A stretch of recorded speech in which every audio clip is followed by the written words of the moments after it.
Hey guys, good morning or afternoon, depending on where you're at. Hello. I'm just going to share this to our private customer group too. Okay, hi guys.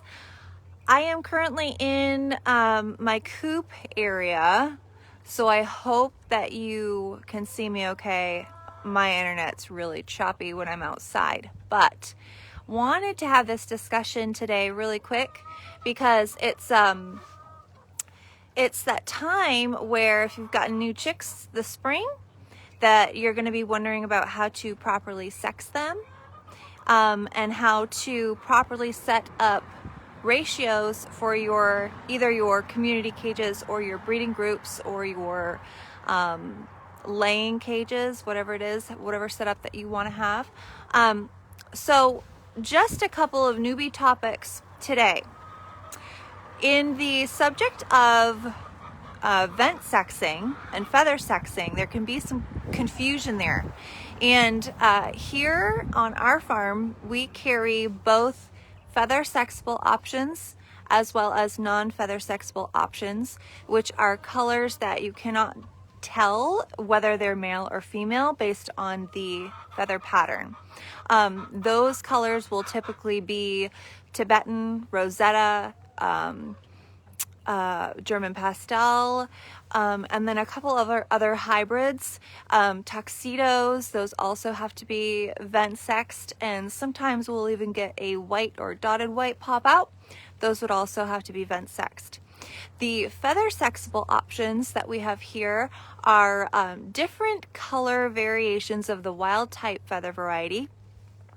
The Pharaoh is the most common one, which is a brown, and you can tell male and female based on their chest pattern. So females will have a speckled chest after 3 to 4 weeks of age, and at 3 to 4 weeks of age for your males, those speckles will start fading and you're going to see that really pretty rusty orange color come through. So those are very easily feather sexed if that's the variety you go with. There are other different color variations that you can get on the wild type feather base pattern.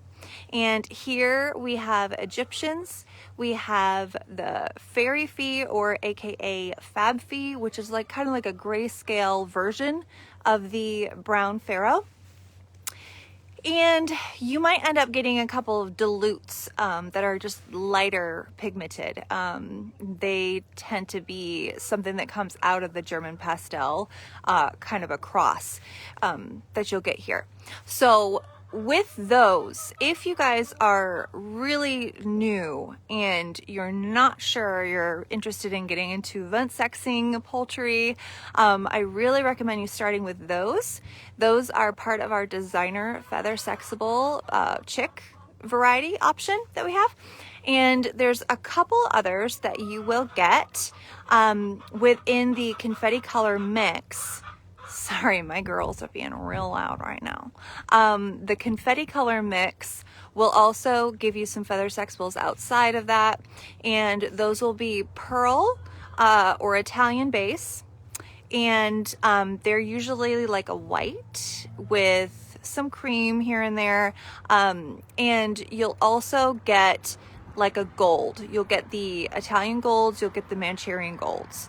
So those are also feather sexable. They're not ones that I include in the designer feather sexables just because it's a different base pattern to have to learn. So with the designer feather sexables, we only use the wild types for that option for you guys, just to keep it super simple and easy. Now, I do want to cover how to vent sex real quick. I'm not going to show you because with vent sexing, I like to do it once, maybe double check twice, but I really try to not handle my birds as much as possible because I don't want to create a prolapse, I don't want to create stress, I don't want to freak anybody out. So it's best for me and my relationship with my flock to do it as least as often as possible. But right around Hi, somebody's on. Can you let me know if you can see me or hear me? That would be great. Hi, Tasha. So yes, if you are going to vent sex any of your birds, you won't be able to do this until they become mature. And the way that they will change their vents, their bottom area will change, is the males will start to get swollen on the tail side where the vent is, not the belly side, but the tail side. They'll have this swollen kind of red looking bulge back there. And if you ever so gently just kind of go like this to it, sometimes you'll be able to express a little bit of the mating foam that comes out. And you'll see that it's like kind of like a shaving cream can type of expression. Do not press hard. You don't need to. It's going to be very visible and very obvious that that's a boy if you come across that once they're at mating age. Typically you'll see mounting and you'll see crowing before that happens too. So those are clues, and then just double check with your vent sexing technique and you'll be good to go. I also did want to tell you that when you do take them out, my birds really like to use me as launch pads if I'm not holding them correctly, but you do want to make sure you're gently holding them by their chest area. At least I do, their chest area, but not too tight because we don't want to make them like throw up or anything like that. And then I just tuck them really close into my body. And then with my other hand, just kind of move the tail feathers up just a little bit. You do not need to be like in there to see, just a little bit, and then you can see foam, no foam. For hens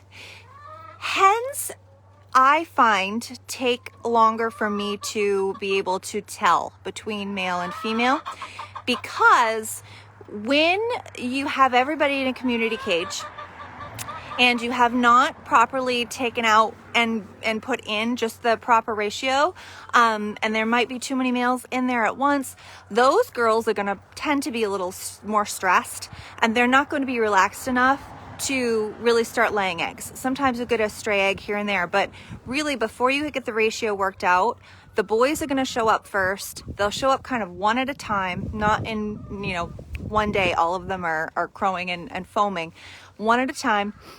And then the more males you remove from that cage to put into a bachelor cage, the more comfortable your girls are going to be. They'll loosen up a bit, and then they'll start laying eggs, and then you'll be able to tell, okay, there's a hen versus there's the male.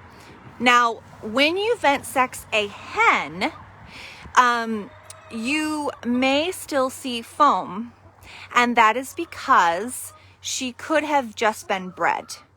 And when they breed, they do a little wiggle dance and they kiss parts, and she could have that residual foam from the male in or around her vent. So it will not express like a male's would, and it will not be as swollen like a male's would be. There won't be that bulge at the tail end of her body. What it will be more like, it will be more like a slit opening. It will be wider. It will be a slit opening, and it could look a little swollen depending on whether or not she's going to pass an egg soon. So just be really careful about pushing around and testing that way, because you don't want to accidentally break an egg in her. Now, again, you only have to do this with your non-feather sexable varieties, and more likely than not, you'll be able to tell through behavior before you really have to get into vent sexing super heavily, unless you start with a really big flock. Okay, so last thing I wanted to cover today, sorry about the traffic. Last thing I wanted to cover today is setting up for proper ratios. Now, everybody's situation is different. Everybody's housing setups are different. Everybody's goals for raising birds are different. Your purpose for having a flock is going to be different. So I would say, first and foremost, figure out what your personal goals are. If it's just for eggs, then you only need to keep hens. You don't need to add roosters into that mix. Roos can be really sweet, and they can also be a stressor for your girls, depending on the personality and the disposition of the roo.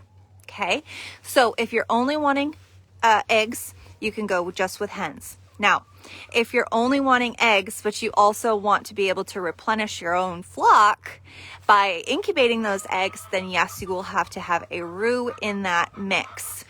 I always suggest that people obviously do what's best for your flock, and every breeding group is going to be different.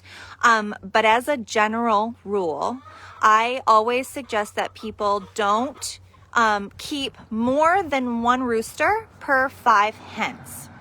And that's when they've gotten to their age of maturity, which is between 6 and 12 weeks, depending on how much daylight they've gotten. If they've been kept somewhere that's really dark and they're not getting their full 14 plus hours of daylight, then their hormones are going to be really slow and they're not really going to be acting like mature adults yet. But let's say you've had them out in an outside hutch, they've gotten full light, and you do have some supplement light on them, so they're getting 14 hours plus. Those birds, their hormones are going to kick on faster, and they're going to start doing those activities sooner and start showing you whether they're males or females sooner. So when you start wanting to be able to separate your boys from your girls, make sure you have a setup that will accommodate an area for you to remove the boys from that beginner cage. Okay. So what we do is we call that a bachelor cage or a bachelor pen, and that is the holding pen for your extra boys. So here's my process. When I have let's say I started out with 20 chicks, 20 brand new chicks. They've been in their brooder, they've gone to their grow out pen. Okay, outside, everybody's together, and they're going 4 weeks old, 5 weeks old, 6 weeks old, 7 weeks old, 8 weeks old. I'm starting to hear crows and I'm starting to see some activities happening. That's when I really want to make sure that I'm paying attention and I'm watching for a few days. If that rooster in there is being chasey and like grabby and all that, I'll remove that rooster right away. But if it looks like it's gently doing its job, then I'll keep him right in there, and then I'll continue watching. And then when I see another rooster pop out, I'll see, okay, is that rooster being really aggressive? Is it being gentle? Are those two roosters in there okay together for now? Yes, no, and then I'll take them out if there seems to be any kind of issues or if my hens seem stressed at all. Okay. Depending on how many birds you have in your cage at that point is gonna depend on whether or not you can do this method, I guess. But this is just what works for me, so take it or leave it, guys. But let's say I'm seeing a lot of male activity, and they're all non-feather sexable. If that was the case, I'd probably remove every boy as I get them until I know for certain how many hens are in that cage, and then I'll select a male and put it back in.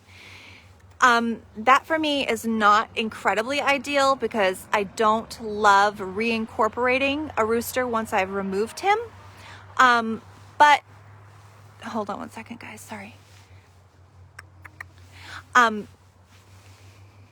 Sorry, I have someone trying to talk to me at the moment.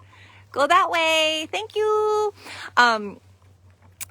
Because reincorporating personalities, once you've taken that personality out of a group and then reintroducing it, sometimes it doesn't work out great.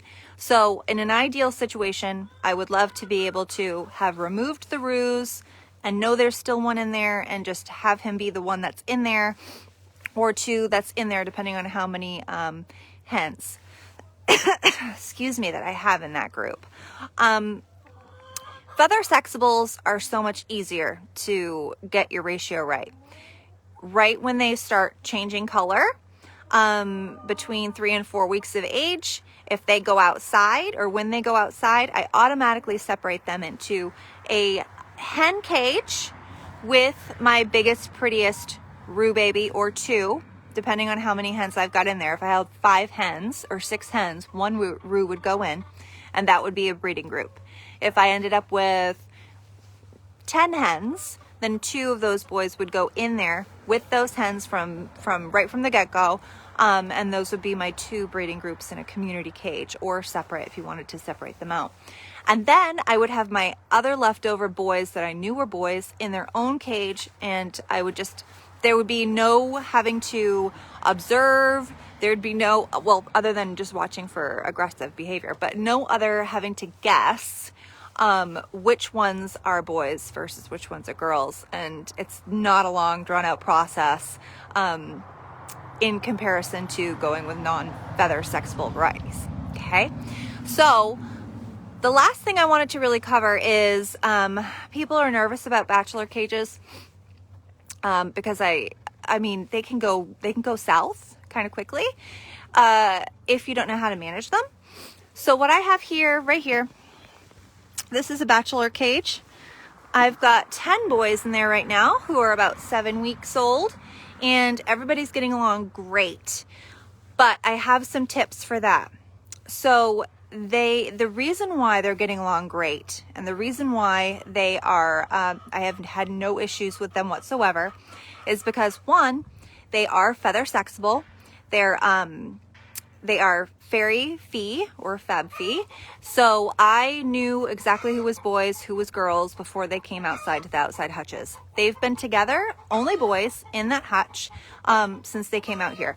You never want to put like one that's in question in with a bachelor pen, just so you know, just in case you make that mistake and that is a hen, they will likely kill that hen when they get to that mature age. So only put boys that you're absolutely certain are boys in there. And another trick that I do, so if you guys can see, I light, sorry, I don't know what I'm showing you right now, but hopefully you can see this. I put additional lights onto my breeding hutches, but I do not put an additional light in where my bachelors are. Hopefully you could see where I was pointing. And the reason for that is, again, to slow down or to calm down the hormones. If you put additional light on your bachelor or in your bachelor cages, your boys are all going to be very active, okay? And active in ways that you don't need them to be active in a bachelor cage, okay? Because it's not a breeding group, right? So if you omit the extra light from that hutch, those boys are basically, their systems are going to kind of go dormant, right? They're just going to be chill. They're going to relax. They're not going to care that they're all boys in there because they haven't gotten that surge, that hormone surge of, you know, oh, this is who I am and this is what I do and this is my job and I have to do my job. Like, they haven't gotten to that point yet. I have kept bachelor hutches nice and calm and quiet like this for months. As long as their light is limited. So you guys could potentially keep a really peaceful bachelor hutch for a little while before you would run into any issues. I always grow my males out until 10 weeks old if they're jumbo, 8 weeks old if they're standard. If I'm not using them in a breeding program, then I process them. Now, with that said, let's talk long-term real quick. A long-term bachelor pen is not something that I personally do. I know some people want to because they want to keep their boys as pets, and if that's what you want to do, then that's great. I am here to support you if something goes wrong. We can talk through things. Just know that it might not be a super enjoyable situation for you or your birds. So the reason why I don't keep a long-term bachelor pen is eventually the boys are going to want to be boys, okay? And I have observed that they might be fine and they might not be violent with each other, but they just kind of sit around like little potatoes and they kind of look sad to me, honestly. If I have a bachelor or a group of bachelors that aren't with hens, they just look kind of depressed to me. And I don't like putting them in that position, right? If I'm going to have boys, I want them to be able to be boys and to have that job, on the farm. So what I will do is if there's a case that I have extra males and I want to make sure that I keep those extra males because let's say, God forbid, something happened in one of my breeder hutches and I lose that important rooster in my breeding program. The thing that I will do is I have a community hutch that is, mine's way over there. I don't want to walk around because I might lose the connection, but I will have a community hutch and I will take the extra roos from those bloodlines that I want to have that genetic insurance for, right? So say I have a jumbo wild bloodline and I have a Celadon male bloodline. What I'll do is I'll take an extra roo from those. I will not process them all. I'll move them to my community cage and I'll give them extra hens. So basically it's a breeding group cage that I have on hand that I work into like my mixed chick options for people when they get them. But even if I didn't sell chicks, that's still how I would set it up because that just keeps, it covers me genetically. If I have any losses, I can just take those roos from that community cage and replace them into my breeding program where it's appropriate. And if I don't need them, at least they're still there and at least they've got that correct ratio with hens in there to stay happy, and the hens are happy and they're just producing extra eggs and extra food and all that good stuff. So that is how I run a bachelor pen. My long-term bachelor pens that are not grow outs. They're actually just community cages, and they have girls. They have at least 5 girls each, and that's how I keep my boys happy, and that's what I feel good about doing as far as like just keeping extra males. So hopefully that gives you guys some ideas. Hi, Nick. And hopefully also, if you have any questions, you will post them so I can get them answered for you. And of course, if you have birds and you're newbie, you can always join our customer group too, if you have ours, because I will be able to help you specifically with the bloodline that you have because I know it well. Okay, so anyway, I hope you guys have a great day. I hope the connection wasn't so splotchy, and thank you for not minding like all of the spring mud and junk behind me because it is that time of year. So we'll be seeing green soon, but until then, I hope you guys have a great day and I'll talk to you soon. Bye.